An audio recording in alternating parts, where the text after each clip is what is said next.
অল্প সময়ে পনিরের রেসিপি বানাতে হলে এই রেসিপিটি অবশ্যই একবার দেখে নিন।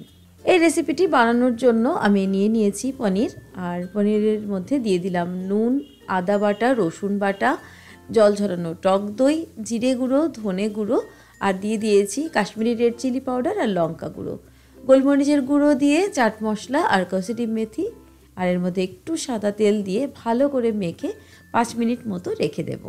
তারপর কড়াইতে সাদা তেল দিয়ে তার মধ্যে বাটার দিয়ে দিয়েছি একটু, আর ম্যারিনেট করে রাখা পনিরগুলো এর মধ্যে দিয়ে ভালো করে নেড়ে একটু ভেজে নেব। এতে করে ভীষণই ভালো লাগে পনিরগুলো খেতে। এর মধ্যেই দিয়ে দেব একটু রসুন বাটা, তারপর গাজর, ক্যাপসিকাম আর পেঁয়াজ দিয়ে সামান্য নুন দিয়ে ভালো করে ভেজে নেব। ঢাকা দিয়ে একটু রান্না করে নিলাম, এতে করে একটু নরম হয়ে গেল। এর মধ্যে একটু গোলমরিচের গুঁড়ো ছড়িয়ে দিলাম, তারপর ভেজে রাখা পনিরগুলো দিয়ে একটু নেড়ে নিয়ে সার্ভ করে নিলাম। পনিরের এই সুস্বাদু রেসিপিটি অবশ্যই একবার ট্রাই করুন।